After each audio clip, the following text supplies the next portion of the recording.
Well, hello to the Catalyst School introduction planning, introduction to project Catalyst planning. And today I prepared a few agenda items. So basically two topics. One is to go through labeling. Before I do that, if I zoom out, you will see the introduction I have used to onboard people. And in the first step, I would like to go through that introduction in a sticky format, that we go to a sticky, and then we label it with few contents. For example, website video. Is it something we should put on a website, or is it something it should be as a link to other resources, or we want to make that sticky as a slide deck version, or as a website paragraph, or many of these together. So we kind of label the content, like what work needs to be done, and yeah, we won't have too many stickies. So basically, a few yellow ones in, and then like an overview of challenges, roles, processes, because we want to keep it introduction to Project Catalyst, not in depth how to do the specific thing. And that would be the first part of tagging the stickies, having discussion around it. And another point there is in the second part, I created what introduction to Catalyst content we are missing. So as we go through this, you can already keep in mind that, oh, including that question or that sticky, we should have something, a topic like this in introduction.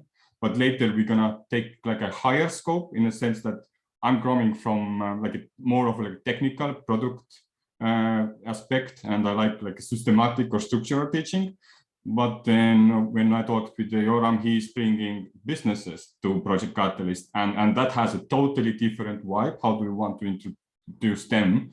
And today there is also Ruiz with us, who is a staple operator. So I'm wondering if there is some ways that SPOs see different, like Project Catalyst is different, for making tooling for them, or helping them to market it, or get these kind of mission-driven or impact-driven ideas out to the general public, and how the Catalyst School could help them to kind of get started with it. So yeah, this is today. We'll see how it expands out. Do we have extra time? But any questions regarding that, or we could dive into the stickies? Yeah, no, that sounds all good. Basically, the way I start, I start with like explaining like who am I, host name, a bit small introduction. So I'm wondering, regarding already this part, would we want introduction to Catalyst School, or this is not needed?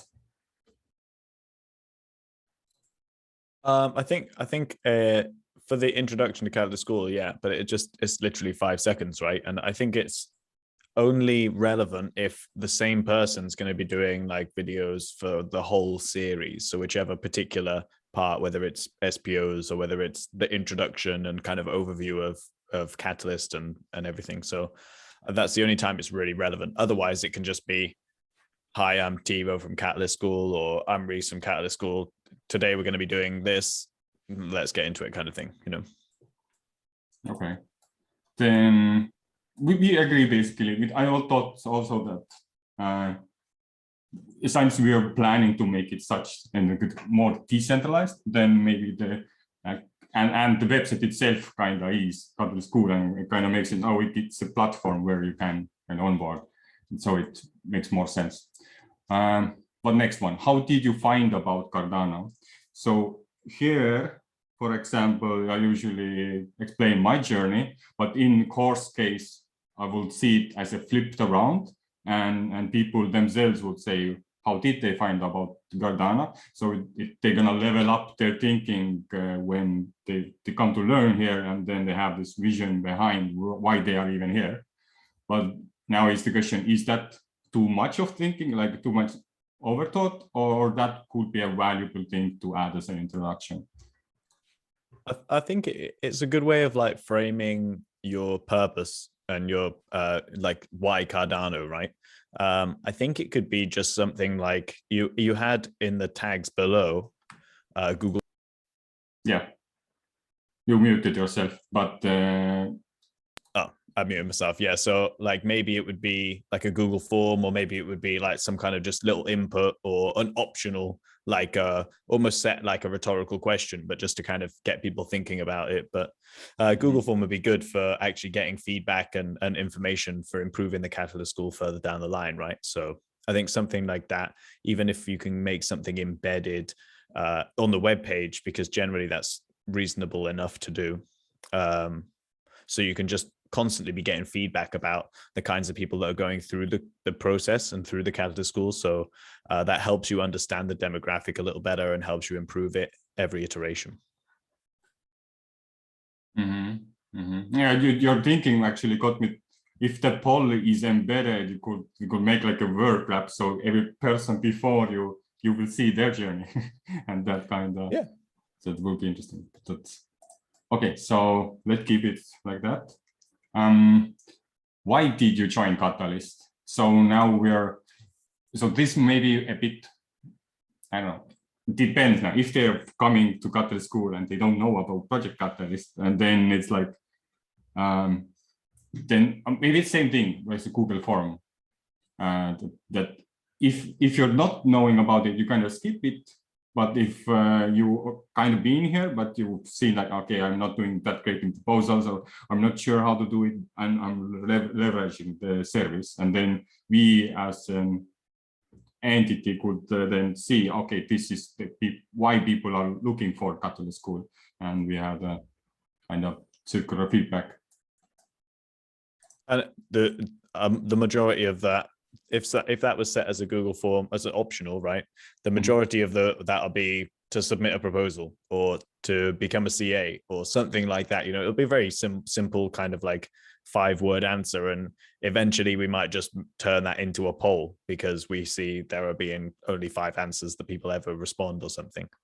But I think leaving that as optional might be quite good as well, because it can be quite an open-ended. Yeah. When you're saying that it could narrow down to a few options, then is it even needed? Because I was wondering, maybe there is something that people, they come to the Catalyst because they wanted to make a business, but then they realized, oh, okay, this is maybe a bit different style here. I don't know, because you can make a business in Catalyst. Yeah, no, I agree. And then you're right, it does become questionable of whether it is actually needed. I think just having that kind of thing, it's not worth removing it, because we don't know until people start filling it in and it's deployed, right? Whether or not it's going to have any value to them or to us, like within the school. So I think it's worth just having there as an optional, and then you can iterate and improve going forward. You know, yeah. The way I see it, right, is if we have an opportunity to get some feedback, it's good. Even if we end up removing it, it's easier to remove something because it's not worth it than missing out on the initial wave of feedback and then not having it and struggling to get it implemented later.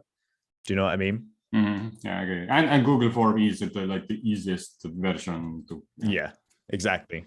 So it's not like we have to prepare hours of slide deck. Yeah. It's Google Forms, the Occam's razor form of feedback, right? So why not have it? Yeah, great. Yep, once I scope down to the Project Catalyst, I explain a bit of a vision. So again, I guess here we could go with the general term that using a Google form where they explain their vision, why, what they have for like Catalyst and or Cardano. And so if they have any, and if they don't, they skip. So it's the same thing.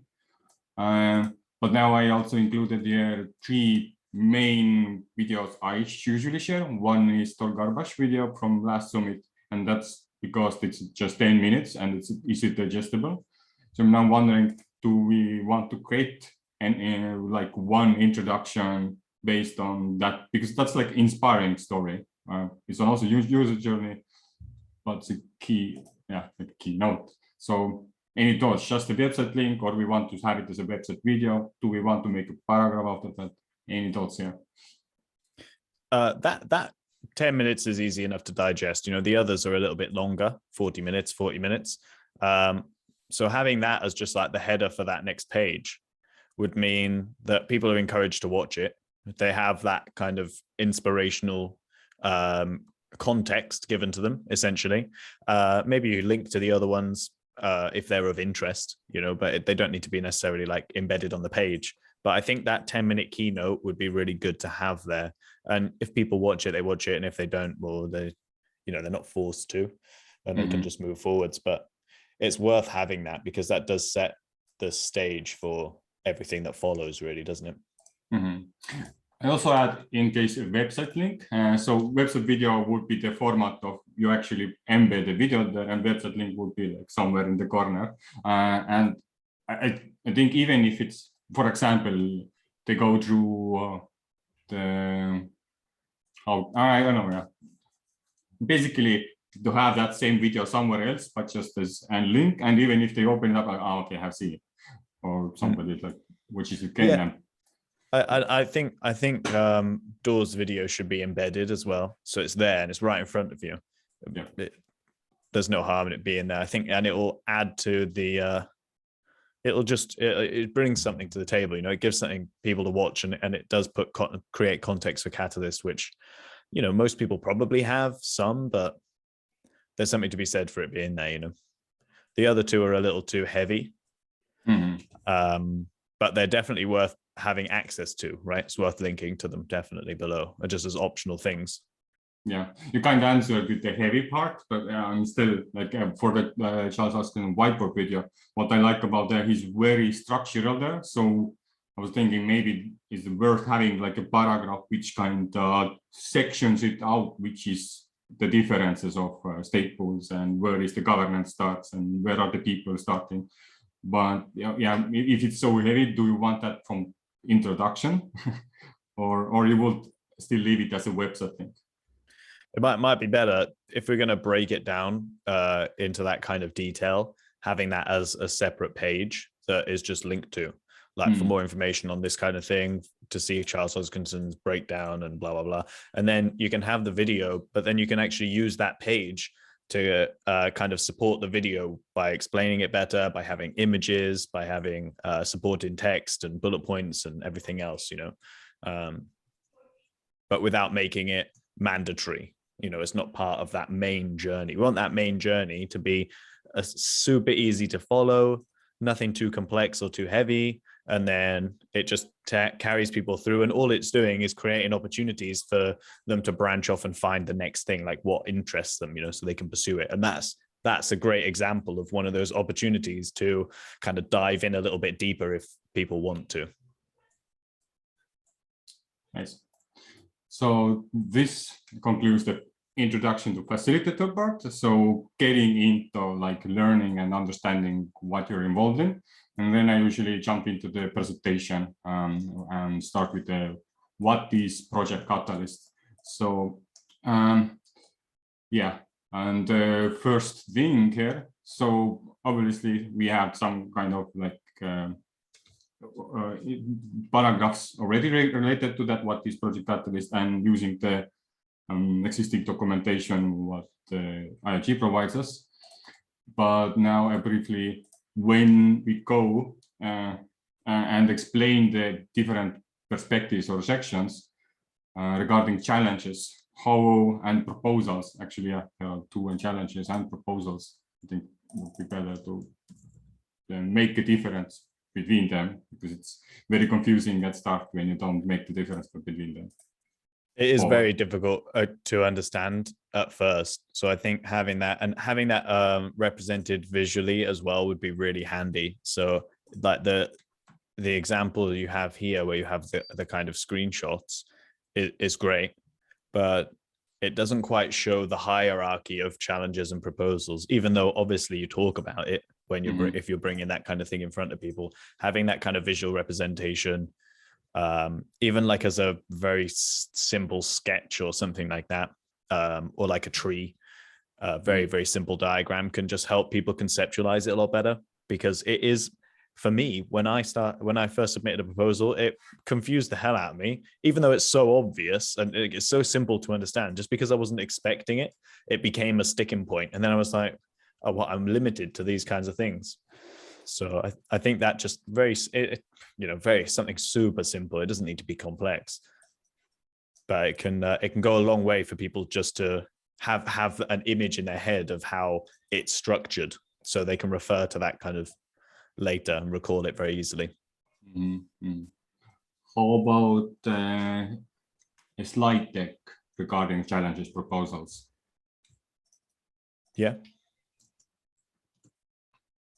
Yeah. Okay. Google form. I don't know what we could ask in Google form. Yeah, a Google form isn't really appropriate. A Google form is only for really like a feedback, but like a picture or a flow chart, a slide deck would be good. Maybe a paragraph or like something like that. Just supporting text as well that just covers it very quickly and simply in like 10 words or something. It's very easy to do, isn't it? Yeah. And helpful. And I guess, yeah, when I'm putting website link here, I'm assuming in this section maybe a resource to Project Catalyst itself or voter tools, so people could actually see the challenges and proposals, what they look like. And the voter tools would be really good because it shows the history as well. So people can like refer to previous challenges, which is always helps, right? Being able to see what happened before. Mm-hmm. And I added also website video. As what you said, like it's really important to make a difference between challenge and proposal. So I guess up to 5-minute video to make that difference. Go through that flowchart to show her how to look at it, and that's absolutely. And the reality is, 5 minutes is probably far too long. It'll probably only take 2 minutes, because when you explain it, it's super simple to understand, but just coming into idea scale, you're like, wait, what's happening? Or at least I was, right? And so that's what I'm working on. True. I just realized one thing might be missing, but maybe not. We want something like quiz in the end, because I think this week or somewhere I thought that the quizzes feel like if they're judging you, well, like you have to get perfect about, then it's a bit annoying. But they're just telling you, like read about it, and then it asks you like specific question. Can you submit the challenges up to, I don't know, some dollars, and or asking about the difference between them, and you don't know the answer, then at least it makes you think about, like, did I read about it? Did I understood that part? Yeah, so you mean like a little kind of like A, B, or C, like multi-choice on-page quiz. Yeah. And like when you click it, it'll just tell you the right or wrong answer straight away, nothing too complicated. Just like, yeah, that's actually a really good idea. And if we can implement something like that, so make it really easy to implement for anyone who's building the pages, then it's very easy to scale across other pages as well, because I think that actual little bit of feedback is a really, really good idea. Because that way, any person going through it is kind of proving to themselves that they do actually understand it.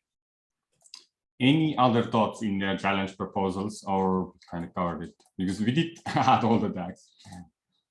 The only thing, right, that is really important that I missed initially was the challenge setting. And it might be worth just covering that and explaining that in the process. Again, it's only really a sentence, in the fund, the challenge is defined through the previous fund and voted on by the community. So there's always one challenge in each fund that is challenge setting for the next fund. And it's literally like that. It's 2 sentences, but it's worth just reminding ourselves that it needs to be included in that. Roles. So now, this can get very complicated, but let's start by diving first. Google form, I guess. Do we want? Nah, I think it's too much to ask what they know about roles. Yeah, I Like don't think that matters. picture flowchart. I think now we can do a bit of a flowchart here. At least I have in mind like how the circular economy works in this. How Yeah, beneficial and the that would be. structure of the admin and management roles as well, because that's like there's a lot, right? There is quite a lot going on, and so it'd be good to have like a flow chart or like an image that kind of shows it, represents it, you know. GUIs at the end. So I guess I feel like a GUIs at the end feels everywhere is when there is like a lot of content at once. It seems like a easy win. Yeah, it's too much then. I don't think we need a quiz for this, right? Okay. I was assuming like what does CA do, and then you have options. Yeah, but the CA thing, like that's just leading on to the CA kind of course, you know, like the CA education part of the school. So I think it would be easier just to have each role and like find out more here, or to become a CA, click here, and it'll just take them straight to that course, you know, and use it instead of having a quiz and like constantly just requiring people to be providing feedback all the time. Like sometimes it's appropriate and sometimes it's like a bit overkill, you know, when they could be doing something more constructive with that click. Okay. Well, that fight back. Slide deck about roles, but I see value in here because there is so many roles. Yeah, and it would be like study cards, right? Where you just have one thing. Oh, this is one role. This is the next role, and you can just move down either the timeline or the hierarchy as it goes like through each part of Catalyst to explain each of the roles like in order. Like that's an obvious good fit, right? Yeah, and regarding already like what information is given to us currently, usually in the startup guide from IOG, it's the name, a brief description, and then they put the ADA amounts and stuff. I wonder, is that necessary to kind of the ADA available? Probably not, but having like an image that represents it, the title of the role, a brief little thing, and then where it has like the link, like that would be perfect for one slide deck, wouldn't it? One slide.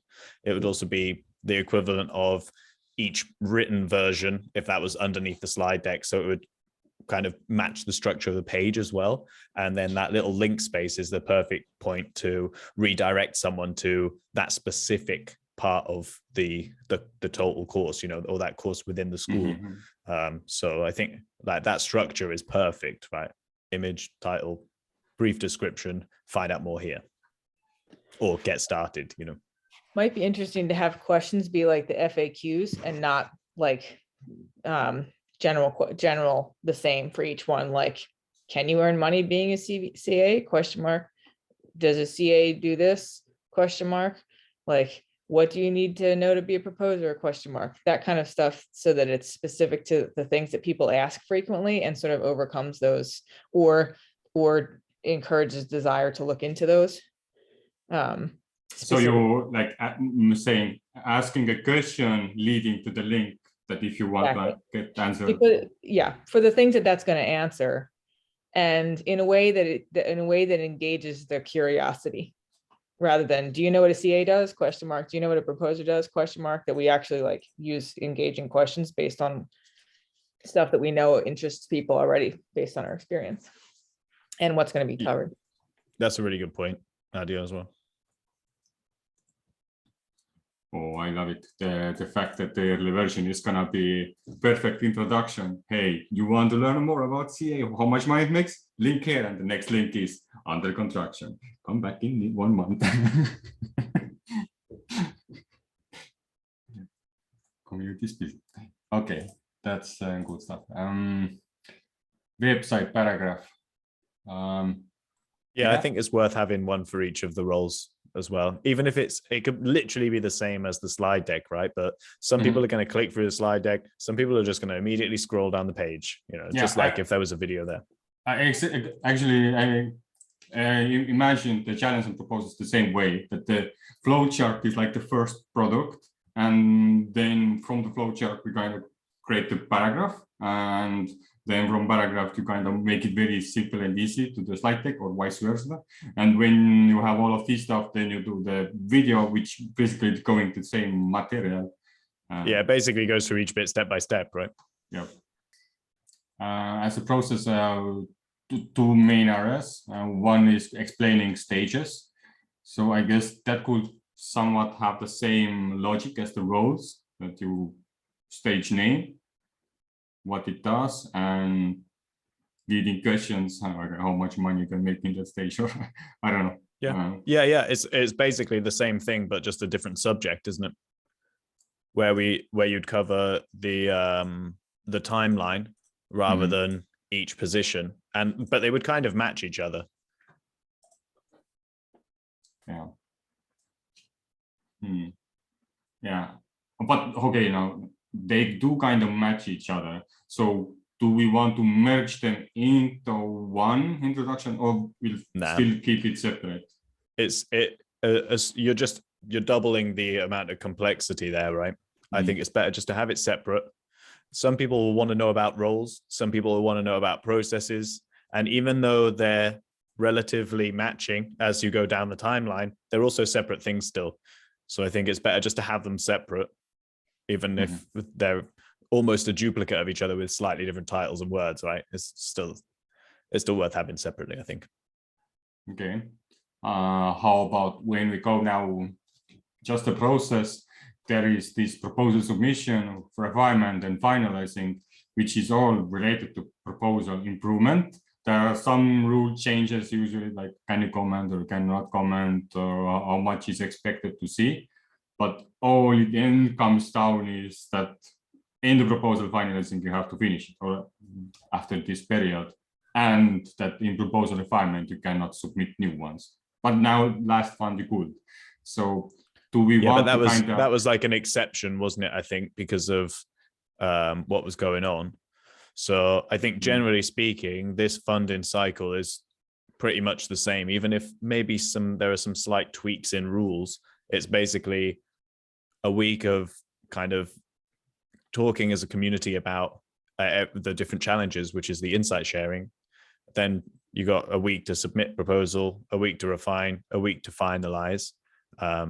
But like you say, in proposal refinement, you can't submit anymore. And each one has its own reason for starting and finishing, right? So it has a very defined period of time. And even if there are slight tweaks to it, the basic rules that happen over each stage are pretty much the same. Okay, so you would say that keep them separate because they are running through them at some point, and okay, so that would cover the process part. But do we want to include impact, feasibility, and auditability also in the process, or to create now a separate? That would be like a proposal course, or a CA course, right? And it would be in both of them because it's relevant to both, but they're also different for each different role, aren't they? Think of the learning sort of like the Miro board. You know, this would be like a zoom in. So you're sort of coming like roles, and then you can zoom into the role, and then you zoom into you're just continuing to zoom in as far as detail is concerned. Yeah, and that's how you want to teach people, right? You want to give people the simplest, highest level example to make them want to know more, and then they kind of choose their own path, and they're like, okay, there are these different kinds of roles. You know, you have proposers, you have VCAs, you have the admin and team, and you're like, oh, well, tell me more about the administrative team and the management, and you're like, okay, cool, well, there are these things, you know, and it fits in this part of the timeline. They're like, oh, okay, well, what about this? And all you're doing is giving them the options, and then they can kind of choose their own adventure to find out the information that either interests them or is relevant to what they're here for, right? It's so easy to forget also how much we know and how much we have normalized as stuff that we know, and how complicated it feels. It's not complicated, but it's just none of it's adopted in understanding in the beginning. And so it feels like so much to know. But if it's just like spoonfuls, all the rest of it they'll fill in. I tend to think like, you know, teaching yoga is a lot like this. It's like you can tell that person to put their foot there 7, 8, 10, 15, 20 times. You're telling them the same thing, and that person needs that. So if you're telling them the foot there and this thing, you can't tell more than like 2 or 3 things at a time. They have to absorb that for a while until they can build onto those things. And that's really what I think you're doing such a nice job in developing here. I love the idea of like moving them from there is a role to here's what the role does versus trying to give them the roles and everything the roles do in that one dose. The doses can come as they are ready to come further into understanding, so that the learning process respects that they might feel overwhelmed along the way and can always come back to it. And you related to yoga, right? I literally related to my coaching as well, where it's exactly the same process, you know, where you just introduce a concept and then when they're ready, they can learn the next thing or why, or a bit more depth, or, you know, to understand it more than just know that it's a thing. Yeah. Not giving them more than 3 things is a lot. It's hard for us to remember 3 things sometimes. Right? Yeah. So the mastery of those 3 things might take them way longer. It's more valuable to master those things than to have 5 things.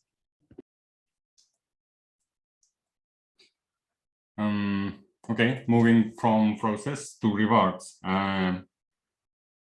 Would that be important for introduction? Where are the rewards coming from? To give like sense of okay, but it's also including voting results. Like how do we choose what is good? I guess. And so I think it is important, and now maybe we want to split it up, how the voting would work, and then where the rewards coming from, or we keep it same and somehow brief again. Any thoughts there? I think rewards needs to be different, needs to be named differently, because or either that or it's 2 things, right?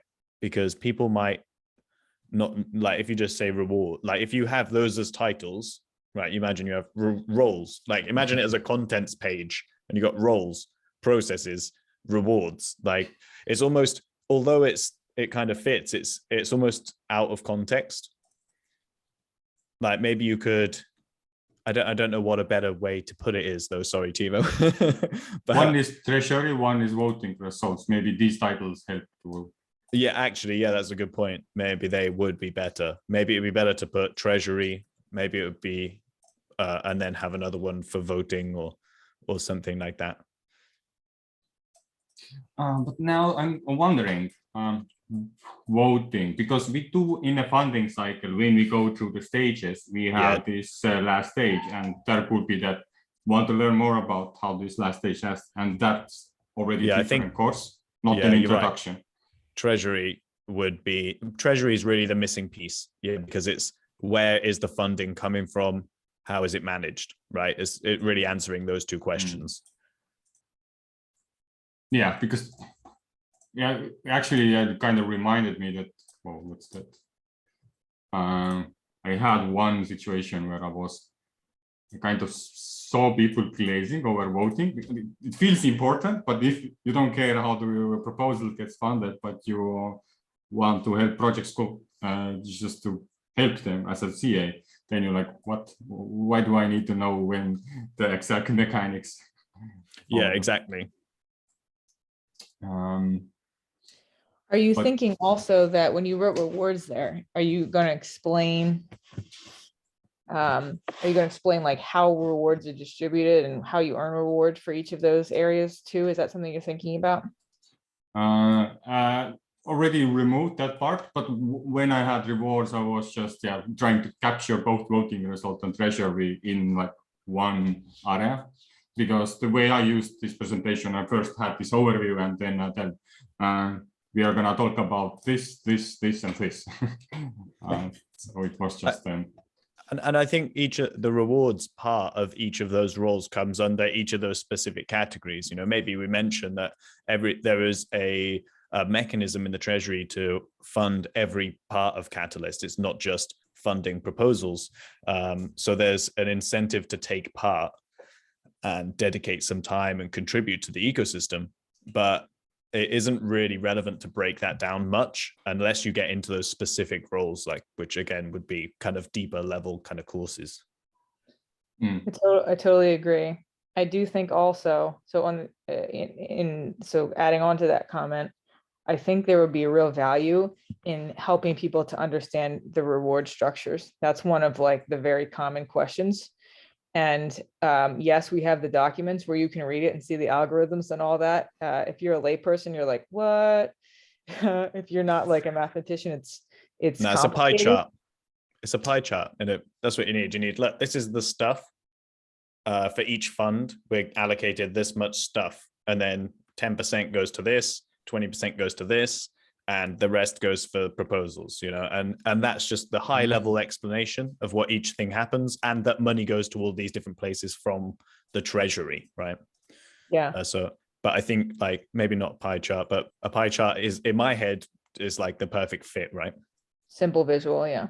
Yeah, and that's what you want. Just it's easy to kind of easy to visualize kind of demonstration of where everything goes. That's interesting. I'm gonna put it as purple because that's something not even on the board, but I'm assuming you're talking about, so if the fund allocation is 16 million, then one section is for community advisor, that one's leader, one is for referrers, and you mean this kind of? I was actually talking about administrative management team getting this allocation, this going towards this specific thing, the challenge teams, and then the rest of it going to proposals, the actual fund for proposals, which would then be split into its own challenges based on what was voted in previously. But the management is veteran community advisors and community advisors, right? Yeah. So okay. for example, you'd have, this much is allocated, 10%. I can't remember what the exact number is, so I'm just going to say 10% is for CAs and VCAs, and 10% is for whatever, I don't know. on the screen, and these are the percent allocations for the same thing what you're talking about. Okay, well, then perfect. 80% is for proposals. 13% is for voters. Okay. Just so you can explain that everything's funded by the Treasury and people do get paid for it because they should get paid for it, right? Yeah. And that includes participation on all levels, right, in all the roles. Okay, so that's interesting. What I usually share with this is, in a high level, the Treasury is just the state pools doing transactions, and there is a specific part which goes to the the Treasury pool. There is an article about from Cardano journal, why we use state pools and where the fees are going. And so what do you think about these kinds of information? Yeah, no, that's really important as well, because as soon as you say there's a Treasury, immediately what I think is, where does that come from? And knowing that it's community funded is really important, and understanding how that works is maybe too deep, but understanding that it does happen, and they're a very high level explanation, 10% of transaction fees will go into this Treasury, and then that's used to fund, which is used to fund Catalyst and other things in Cardano, or something just super simple like that. A link to the article underneath. You can find out more here, or you can get more information about the breakdown of the funding mechanism here, and let people kind of choose their own adventure again. Regarding pictures and flowcharts, so one picture would be pie chart, but do we somehow want to represent the Treasury pools and fees and something like this, or I don't know. Well, yeah. I mean, like something like that, it would be the perfect like either like cover image for a video or like the front page for a slideshow, right? So, and then each one, the first thing would be like transaction fees, arrow, treasury, arrow, proposals, or ecosystem, you know, or work it as a circle, and then have the next one is a pie chart of the breakdown of how all the funds are distributed from each from the treasury for each particular fund, you know, and it's like there's the perfect space for all of that information to be represented in 3 slides or 3 images or very simple diagrams. So The question I get is always, where does that come from? Or like, where does the treasury come from? That's it. Like, that's what people generally want to know from my experience. So would we need to explain tokenomics too, that there was a time when 21 billion tokens were allocated, were like minted, and then some of them were put aside for future use, and that is a treasury. You could say initially there was a certain allocation from the beginning, you know, and now this is what happens to create what is essentially a self-funding ecosystem of innovation.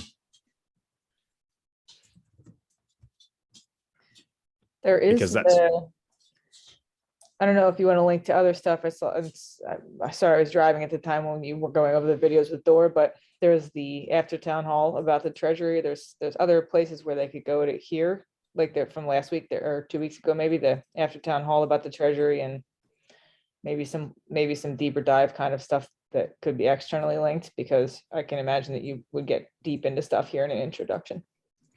I think it's really important to have all those things as well, right?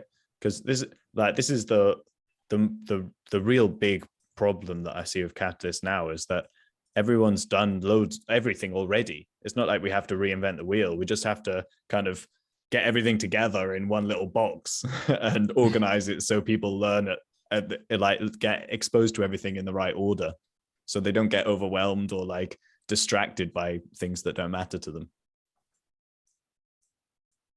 It's nice to come back to things later too, to be aware that something's there. You might not come back for 2 months when you're like, now I feel on the event horizon of learning that thing, and I'm ready to do that.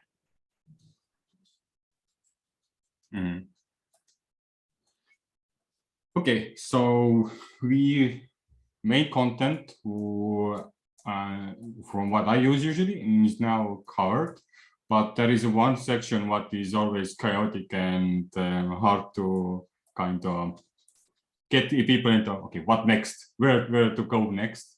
And so I usually call it as an onboarding, and the way for me it gets very messy, because it's one way you can onboard, collaborate, is using the collaboration platform, which is obvious, like IdeaScale, where you put your proposals, or when you want to see what are they already done. It's a common thing that people want to see what was done before, and then I suggest them to the voting tools, either to the official one or community created, because both have the goods and ends. Another one is more guidance. So if it was too overviewish, but they want to get another perspective or something detailed, then I onboard them to the launch guide, or now I found these accelerators and mentors. Joram is there, so I'm gonna now direct also to this who want an overview of more of that, what happens when you get funded, or how do you get help with your teams.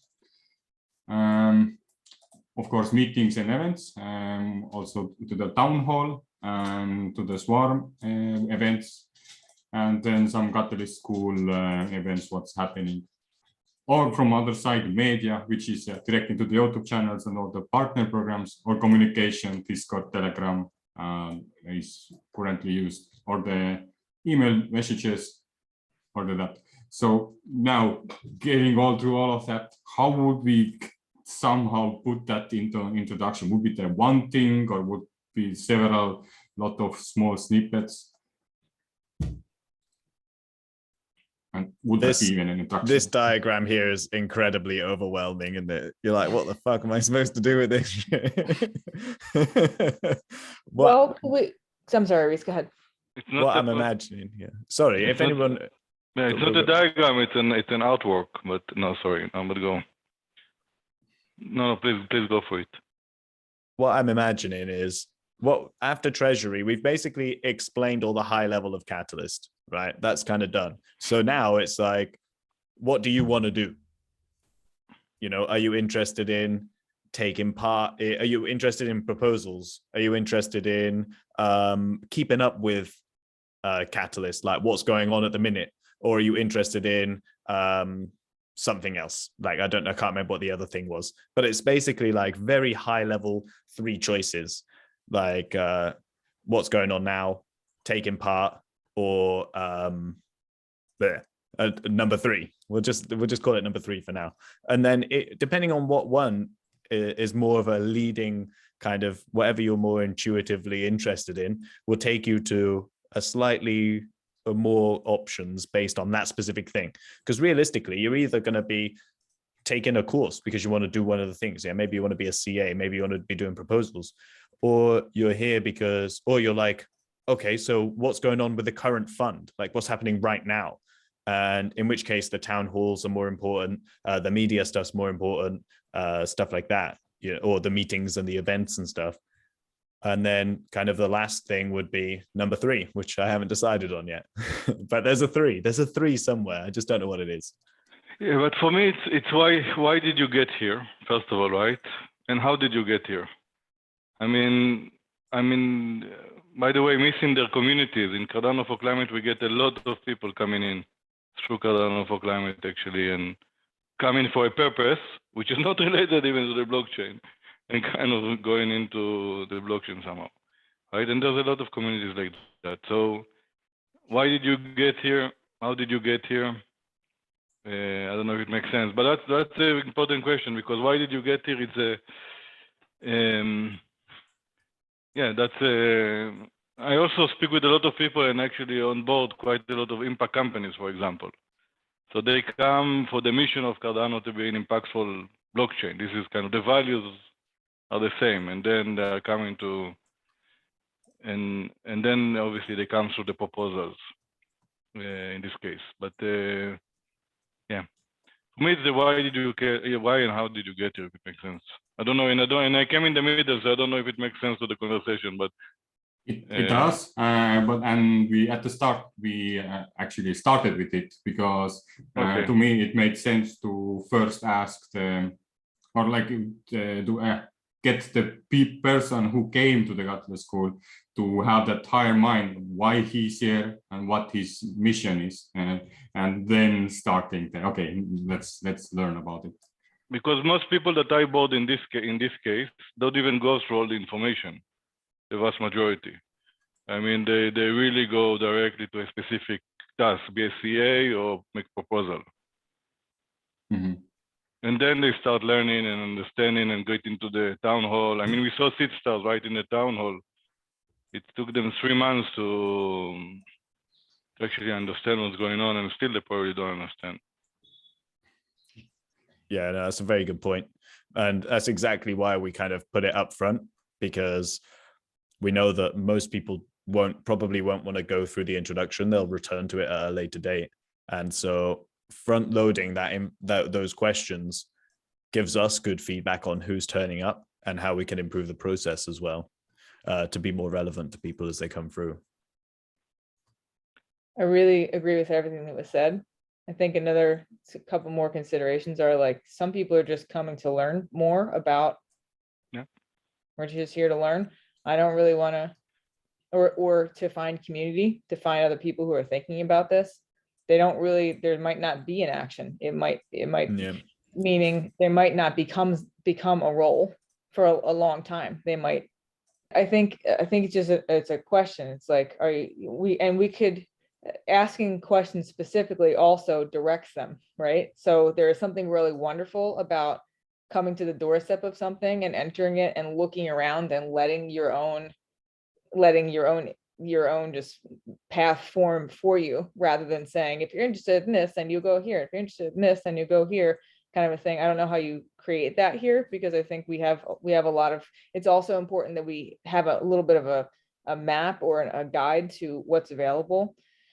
So some meeting of those things where the tools are and the resources are presented, but not too much direction that it might prevent someone from finding something that actually would be a lot more meaningful to them. Yeah, and one proposal actually I'm working on is for new members onboarding is come and tell us what you are strong at, actually, and we will match you how you can help someone that needs this help, right? And then you come in with your strengths. So it's easier to come, you meet people, and then you start a discussion with people. I feel the people element is quite important in my view. It's quite difficult to understand actually what is this decentralized world. I mean, even if you explain it to someone, it takes time to grab it somehow, right? The thing what you just said, how others would think having like an introduction section where we ask, what are your strengths? So they have an optional free form to add it there, what are their strengths or not. And then as the school representatives, we will see the data, and we could also hop into that role to help them to give a suggestion. Hey, them beginning your skills, you might be interested helping them out because they are in need of that, or funneling that information to the Joran's team who already has more insight who might need that. It's a little bit of like, what do you want to give and what do you want to receive? Yeah. Because it often happens with like board members. You recruit a board member and your board needs a finance person, but that finance person does finance all the time. They want to contribute like youth mentorship, something totally different. So something you're strong at might not be the thing that you're hoping to like. What I want to receive, I want to like learn, I want to meet people, I want to collaborate, I want to find funding for my idea, whatever those things are. And what do I want to give? I want to give like knowledge on this, enthusiasm about this, elbow grease towards that, whatever those things are, right? I'm just throwing ideas out, but if someone can think about that, maybe you don't want to receive anything, you want to just give, and maybe you don't want to give anything, you just want to receive. But that sort of like two-way street of fun, then the tools will become clearer for what methods you could find to do that. I think that's a better way to frame it as well. You know, like framing it like, what do you want to give and what do you want to get from the process, whether that goes in the front or whether it goes on the back end of that introduction. And I think to what I was saying before, I think that missing piece, that number 3, is the join the community or just a community heading, you know, where if you're not interested in necessarily proposing right now, or you're not interested in kind of keeping up with what's going on, then maybe just getting involved in the community and meeting people, like Nadia said, is that third step, that third option for people. Okay, so regarding even these last 2 stickies, they are, this section is, I'm trying to like still get the onboarding somehow straightened out. Now, what are you interested in as a title may not maybe ring a bell right now. So everything what we included, the 1, 2, 3 steps, what Chris was pointing out, maybe this could be the different parts. So when the stages end, or like you are about to engage into the next step, then you have the possibility to share, okay, do I now want to share an idea, which is what you want to give, basically, but it's a different what Joram mentioned. But I was thinking maybe if for the school introduction, it doesn't make sense to start like matching skills, because that feels like a different platform. If the person wants to somehow give his talents or the knowledge or learn, then I would assume he's not coming to school for that, especially introduction, and he would look for matching tools or platforms instead. Or Yeah, I mean, well, that it is actually a big part of it, right? What Johan was saying, but it's almost like that would come by either one of proposals or community, like either side of that somehow. I don't know the exact way because, you know, we'll get there. I feel like it comes in there definitely, and it is important to involve, to be asking yourself those questions as we go through. Yes, sharing it there, and what you want to give is we're gonna keep them both in. But now when we have a course related to sharing idea, if you look at the title, you would like it feels like how to make a proposal, but the goal here was from introduction. You have this option. So okay, so I guess we have this "What are you interested in?" section open, but it's not in summarized version. Maybe it is. Well, technically, it might have to be there at the start. But when you look at that from the overview, then you have option to like, instead of like, you could already jump into what I am interested in sharing. Yeah, and okay, I get it now, because you don't need okay, so you need a section, what are you interested in, and that just concludes all the previous information in very highlights under 4 things, which is directs to the proposal writing, like how do you get your proposal written, which is about sharing your idea. Then helping proposer looking for them, so that will guide you to community advisor work and to links to, I guess, media content and collaboration platform. So it's just resource providing. Yeah. What is happening right now is also resource providing, maybe, and media. Just the timeline. Yeah. And media. Okay. But media is outdated. But it's still, you know. Yeah, but it's outdated to an extent, right? There's nothing wrong with directing people through that so that they understand the town halls and their purpose and the place and the schedule for it. It's more like just bringing people, if they're interested in what's happening right now, then realistically they want to know about where they are in the timeline, like in the voting, in the proposal, like what place they are, and what the easiest step is to kind of dip into that, right? Which would be the town hall, maybe it's Idea Fest, maybe it's something else. But realistically, it's kind of guiding people into the media and the reporting of what's going on in Catalyst right now.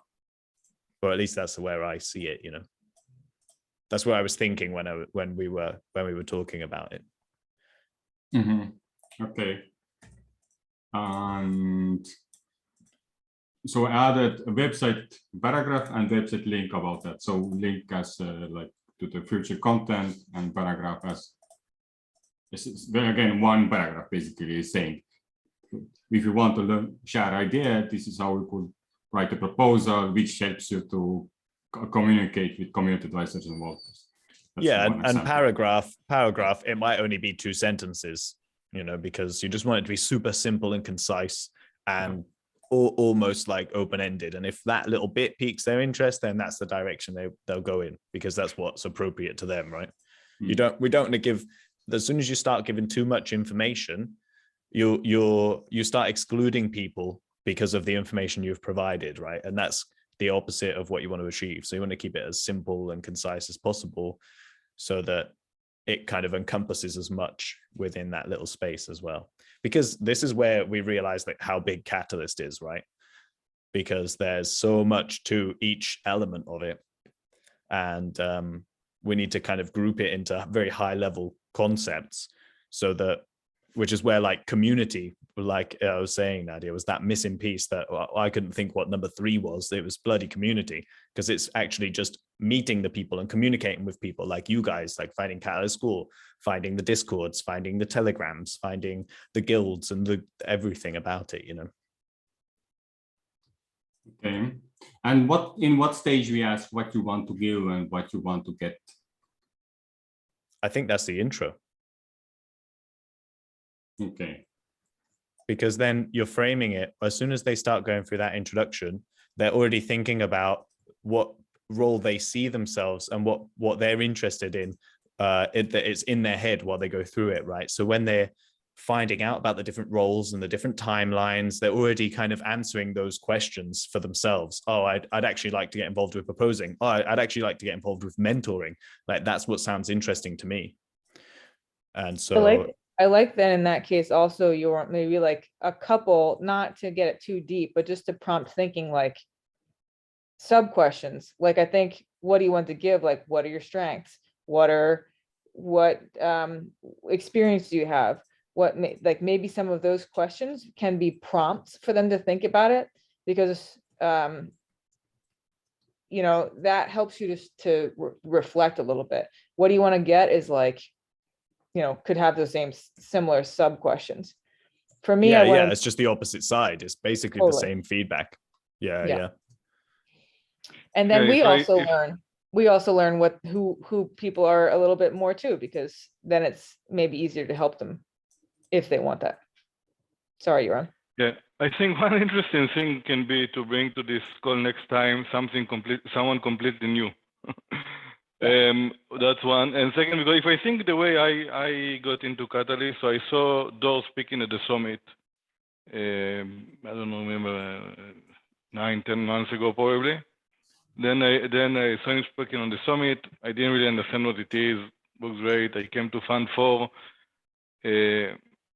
voted, was not participating. Then I didn't understand what's going on. I left, and only in Fund 6 I actually came in back, and then become very, very, very involved, right? And so it took me quite a lot of time, and I had all the time. I mean, I dedicated all my time to look kind of for blockchain technology that I like. So I'm just trying to think that we're already so much into it. So sometimes it's tough for us to see what newcomers are seeing, right? I mean, except of onboarding newcomers, which I'm doing. So then you try to make it easy for them, right? Then you talk with them, you see, okay, what do you need? What do you do? And then, okay, go to the town hall, or let's make a proposal, or be a CA, right? You then direct them to specific task, and then it becomes easier to start. Yeah, and I agree. And from my perspective, it's kind of the other end, right? Because I'm dealing with SPOs. They're already heavily involved with Cardano, but not necessarily Catalyst. And so they have like one or two little snippets of information which are very deep, and they don't understand the high level part, or they don't see the big picture. And so I have to kind of explain it backwards for people, which is literally the opposite of what you're saying, Yura. So I can completely empathize with that. And, you don't realize the scale of it.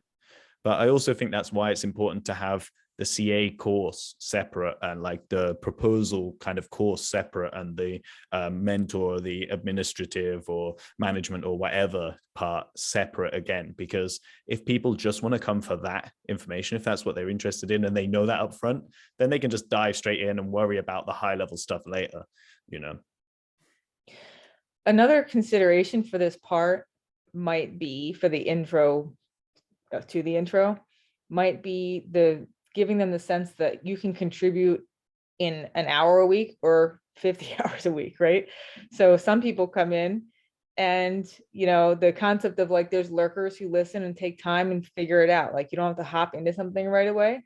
You can participate if you have a full-time job. It might be interesting to sort of highlight that, because the initial perception you're going to have is that there's people who are 24 hours a day nonstop doing stuff in here. You don't have to do that. You can have a great impact by just joining a group that meets once a week and talking about stuff. That's a great contribution. So you don't have to have some. And then people will go about finding accordingly, as we all have in different ways for some reason or another.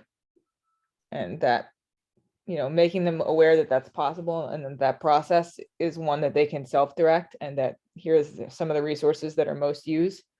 They'll find their way around. And this is already a huge step, Tebo. This is like fantastic what you have here. It's going to make it so much more welcoming. And sorry that we've given you more work as well, Tivo. Every time we say something, it's like 6 more steps. I think it's great. I'm very thankful that you're here and helping me to put that together. And I think we actually did finish the first part of the agenda, going through like the main part, what goes into the introduction, and figuring out what kind of content we should have to have a good impact. There might be some slight text what we won't get in time, or we will find out, depends on what is the capacity. But yeah, so the workload is kind of clear. But now you already kind of segued naturally into the second part of the discussion, which is what introduction content is missing. So now I want to think of it in broader terms, where one example already was given here, where Joram already mentioned that he brings in businesses and how he introduces them to the Project Catalyst. And Bruce already mentioned a bit about how he has a backward kind of introduction for SPOs who already know Cardano and Catalyst and they have a mission and vision, but they missing that kind of governance layer or understanding. So in terms of both of these, would you say, how would an introduction guide look for them? And now, is there something more missing? For example, I see Nim here, who is leading the open source teams, or at least I see him very actively involved there. And would there be a room, or should there be a room in the Project Catalyst introduction to also give a brief introduction to open source mindset and the way we operate there? So yeah, or something what I completely missed. For me, Tivo, I'm thinking that before we go into like the full-blown introduction, there just needs to be like a very like introduction to what it is, right? Like a 2-minute, this is Catalyst School. There's this introduction. If you want to learn about Catalyst and the whole process, then this is the place. If you're interested in just diving straight in, or if there's something very specific that you want to learn, then this is the direction you want to go in, and that's it. And you have kind of like 2 or 3 different options, and keep it super minimal. But ultimately, we're trying to direct people through the journey first, so they understand the ecosystem, the Catalyst ecosystem first. But you know, that also needs to be optional, because people are going to come and they're going to want to either just contribute straight away, or submit proposals straight away, or they're going to, you know, like, we can't force people to skip through 5 or 6 different pages to describe everything. We want to direct them straight to where they want to go if they want that. Mm-hmm. But in terms of, okay, when now an SPO joins in, he has this small pool, few delegators, and he learned about Catalyst School, not Catalyst School, but Project Catalyst, and he's like, how could I use Project Catalyst for my state pool?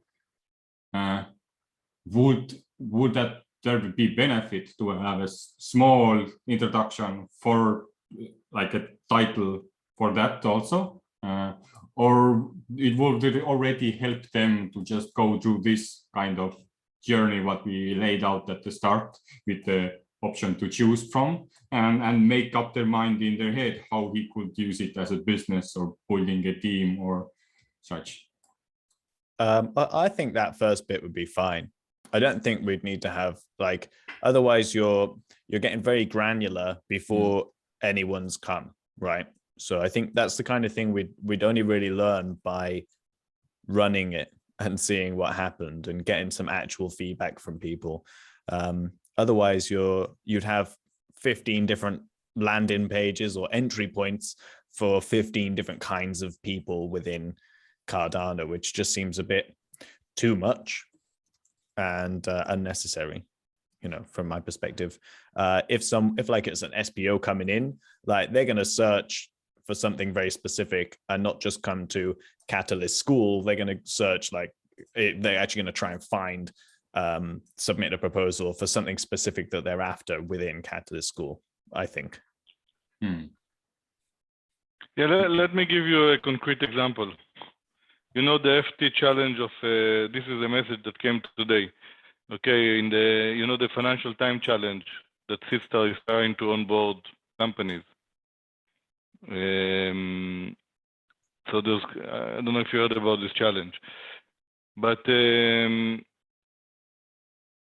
right, so, I mean, what do you do in these cases? In this specific case, it's companies that need to see how they can come on board to Cardano, right? So my point is, and you said it correctly, it depends who we are talking about, right? So if it's a company, it's very specific. It's someone, I called me yesterday, someone from Washington, through a friend. I'm a consultant, financial consultant. I'm looking to go into crypto, right? That's a completely different person, right? I tell him, okay, come on board to the town hall, see what's happening. You know, that's a different type of person. Then company that say, okay, I'm looking into a crypto solution and where can I go? Which is a concrete example. Or if I'm joining for, I'm an SPO, as you mentioned. I mean, that's a very good one. Or someone coming from, what do you do if someone is coming? And I know I'm complicating a little bit, but if someone coming from I don't know, Argentina, okay, comparing to someone that come from a different country, because being a CA, if you're in Argentina and you earn $200 a month salary, it can be much more significant than if you're coming from Switzerland. And my wife is Argentinian, so I can speak. You know what I mean? I mean, all of this, why I'm here, it's so different. And it's very anyway. I don't know if I'm making sense here. But you do. And from what I understood, would be almost the same as what Ruiz said. That this what we went through before feels like basic enough. It doesn't matter what position you are, and when you come here, and if you are just looking for what you just said, it might be enough to be a town hall. Then he opens up the big journey map, what you want to do, and it's like, okay, treasury, I don't care, tokenomics, no, roads, no, oh, onboarding, what's happening right now, and okay, link town halls, media, and what we mentioned before, and maybe that's already enough, and not having to do on introduction for businesses, and that would be maybe. This is one, or maybe even another one, just a fun option. Inspire me, right? Just show me, and then people just have time to read more. So get me inspired, right? Whatever, and then you just show a few things. Hey, do you want to be a CA and help the community and earn some money, or do you want to write a proposal, or do you want to join a community, or? Yeah, I think that inspire me thing is that Door's 10-minute video vision for Catalyst, right? Yeah. Which I think is really, really important.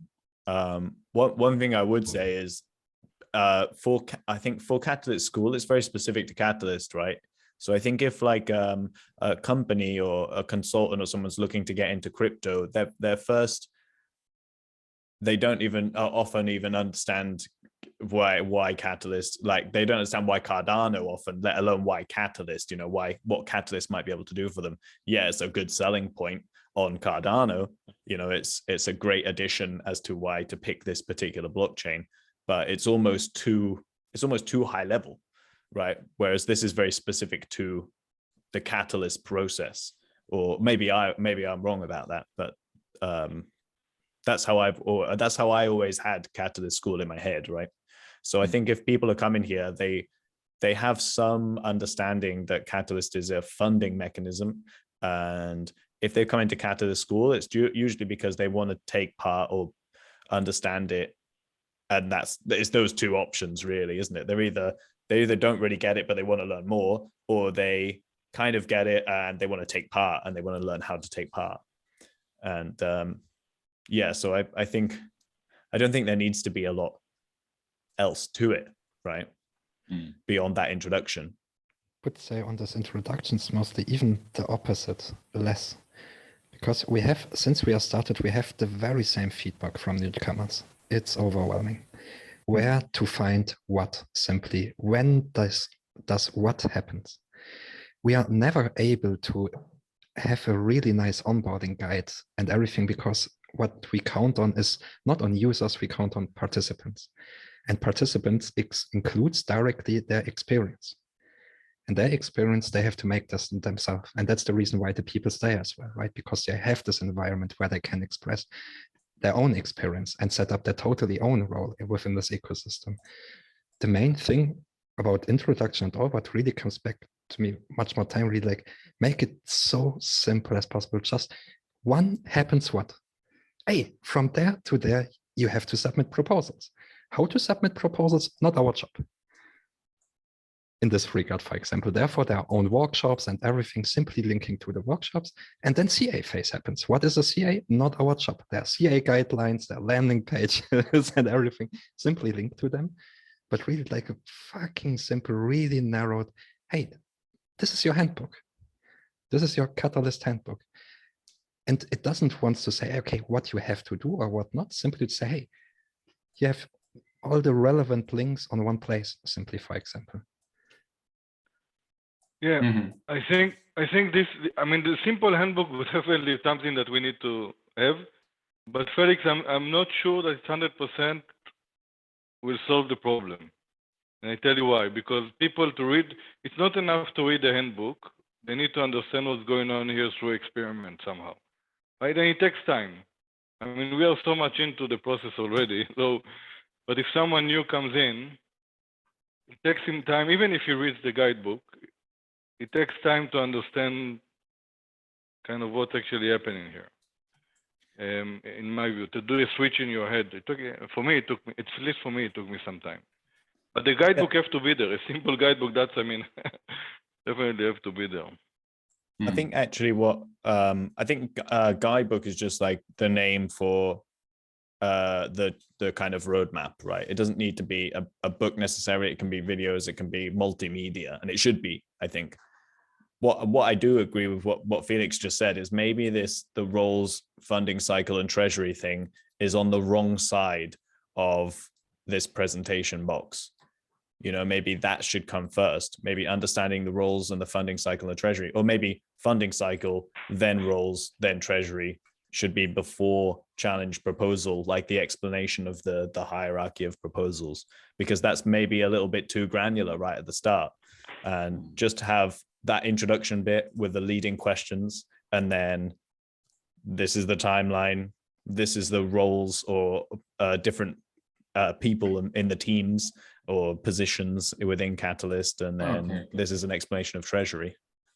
Can you describe? Oh, I would capture it from recording, but the sequence again. The first was introduction, I was assume this is still the first, like why you're here, and then you're expecting treasury.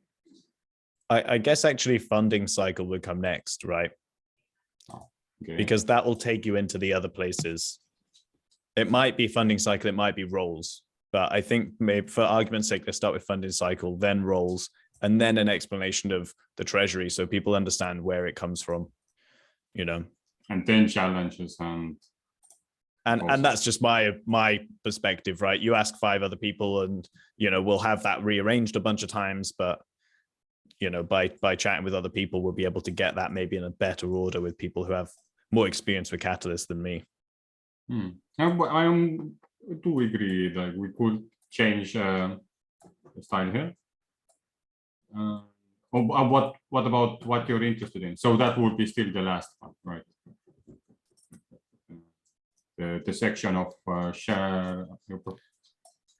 Yeah, because that first bit is like the introduction kind of course. I say course, right? But it's very, very kind of, it's the wrong word for the right kind of what I'm talking about, right? That first initial bit of education that gives you the ecosystem overview of what Catalyst is. And if people want, they can probably just skip straight to proposals, or they can skip straight to VCA, because they would be separate things and not just like the introduction leads into VCA, it leads into proposal course, you know, they would be separate options for people right off the get-go. Yeah. Okay. And as a final thing, I think we had a great discussion, completing what we set out to, and also a bit of all the constant, how far or how wide I want to get to the introduction, and that was a good feedback regarding, and that answer reduced a lot of work, because I assumed I need to do some partnership and get some other aspects of introduction, but from the discussion here, feels like let's get this basic stuff done and then see if there is a need. So I opened up the Catalyst School website, and we share the dashboard what was shared.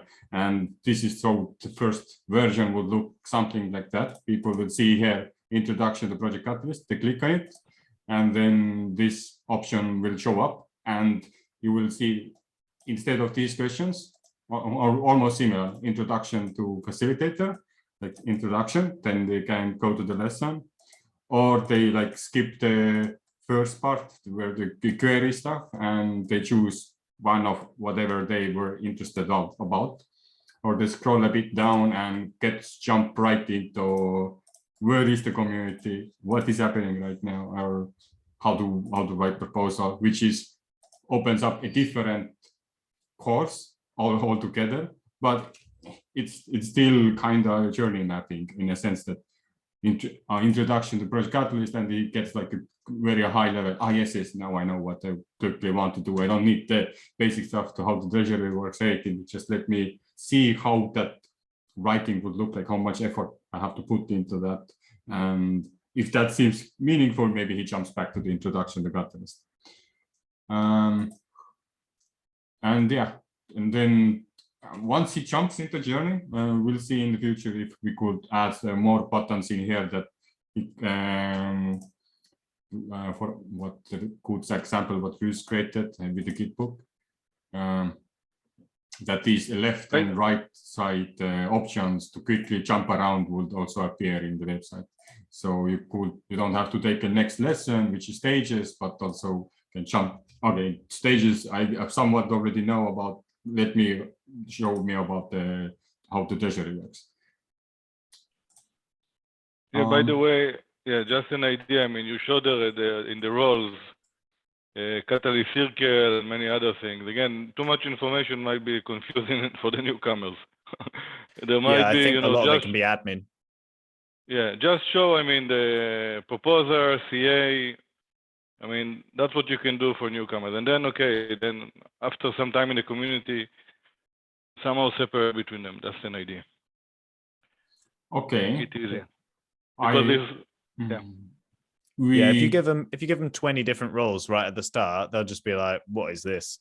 You know, like exactly like Yoram saying, you know, you have proposers, you have VCAs, maybe voters, and maybe admin. And the admin or management covers all of the roles that like we're filling, you know, whether it's school, circle, swarm, or whatever, you know, like anything like that kind of all comes under that one umbrella of management.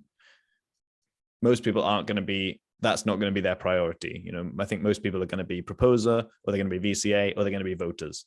And it's only going to be people who really want to contribute that will be looking into the management, or people who want to just understand that, who will go to that position, to go to that place. And then it's very relevant stuff. But until then, it's not relevant, you know. Yeah.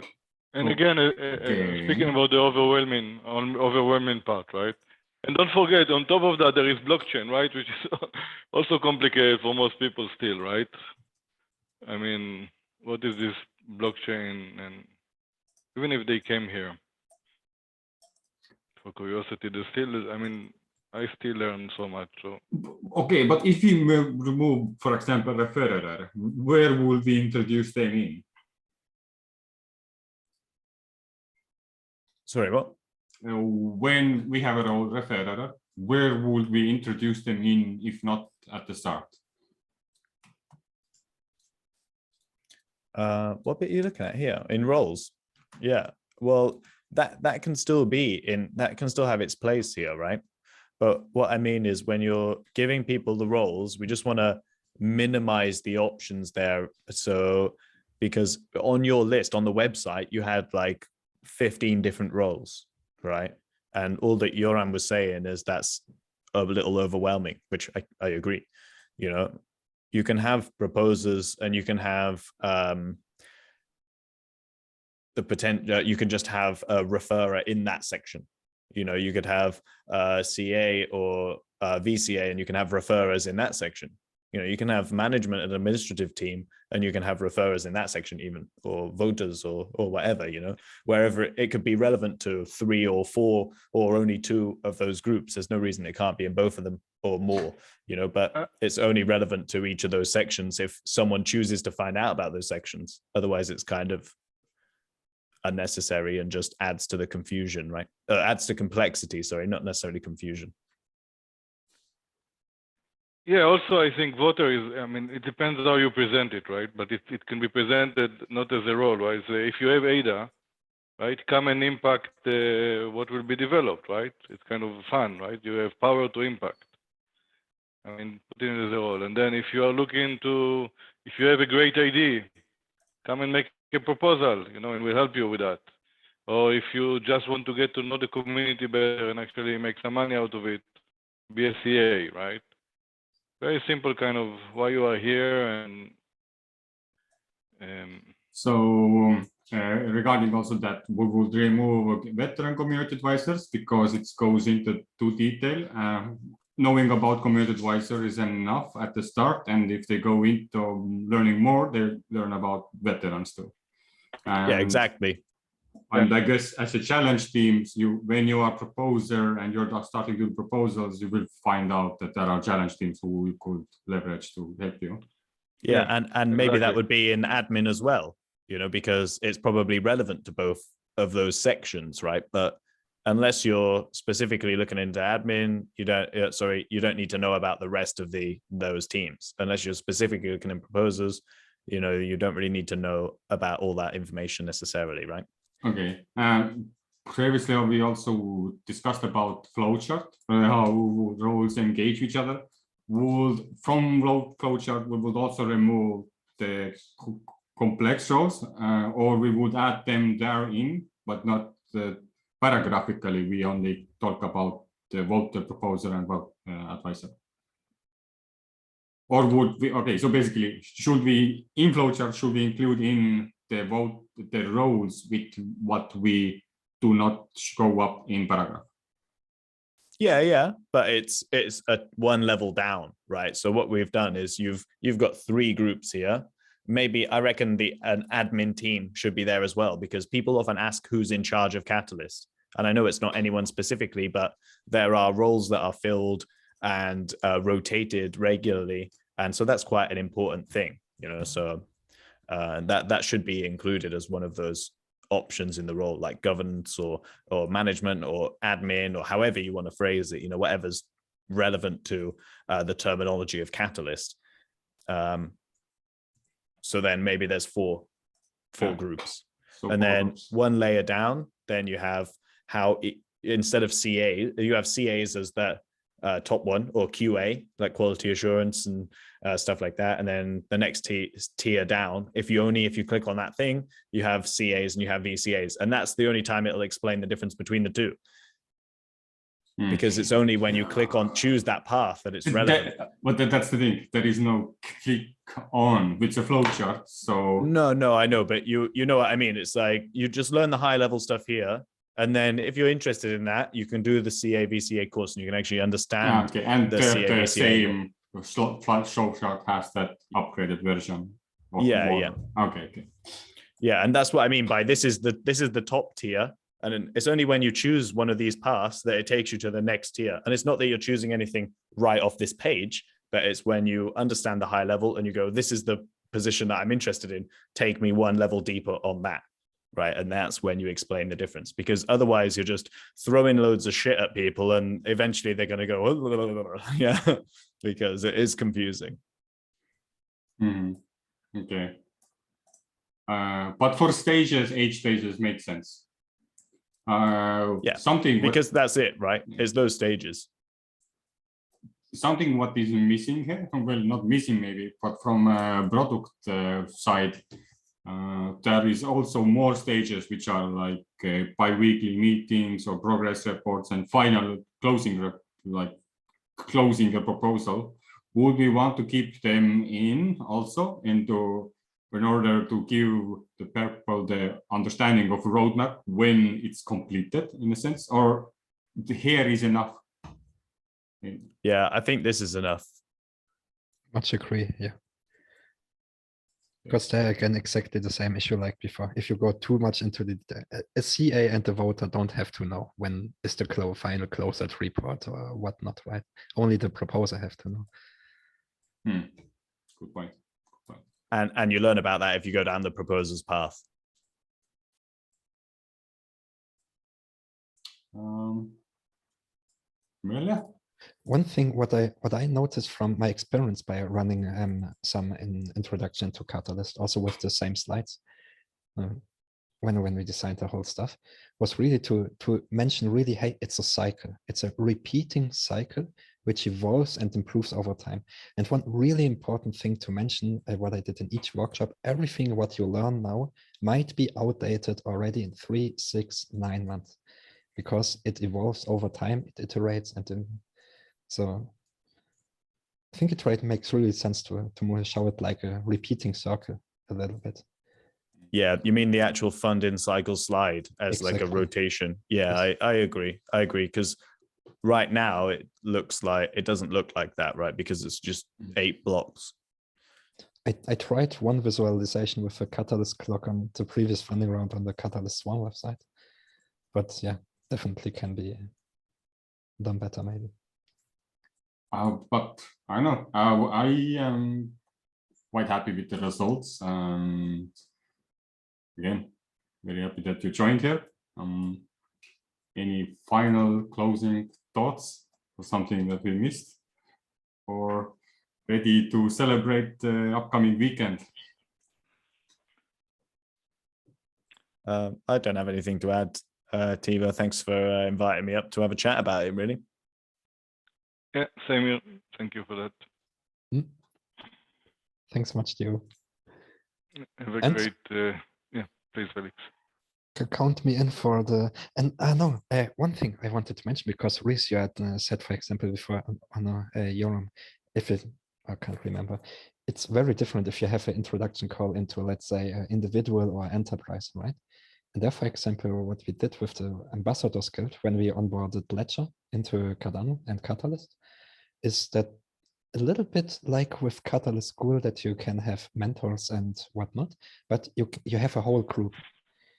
So here you have some guys who are really deep in the tech and who can figure out, okay, because they will require somehow some really hardcore skills to get stuff done and whatnot, and to have coordination and guidance there and whatnot.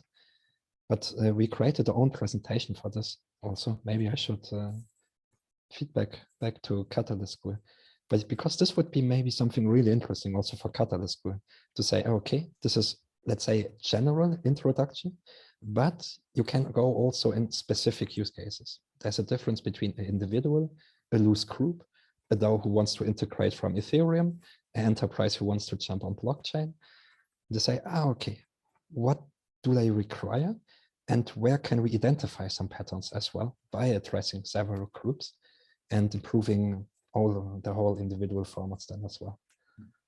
Yeah, that goes back to the second part, what we already kind of discussed, but the future is still there, that once we have the basic stuff, next to it, there is like enterprise, and they can kind of browse and choose their. Yeah, this is very important, and this is a lot of my focus. I go in, I mean, I focus on impact companies, right?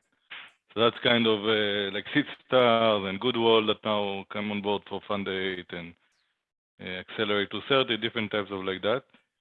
Yeah, this is a very important point. And I go with them with the values. I mean, this is the blockchain for you in terms of values, in terms of what you want to achieve, and then start exposing them for that. So I start with values actually with a lot of these companies. And then we go into the other stuff.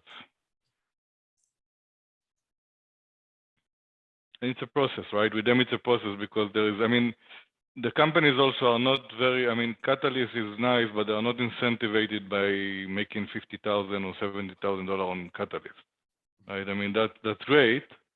And it's important kind of to put them in, but they have a bigger incentive to how they can, you know, collaborate deeper with the community and how they can actually build, if this is the right blockchain for them to build on, their solution, right?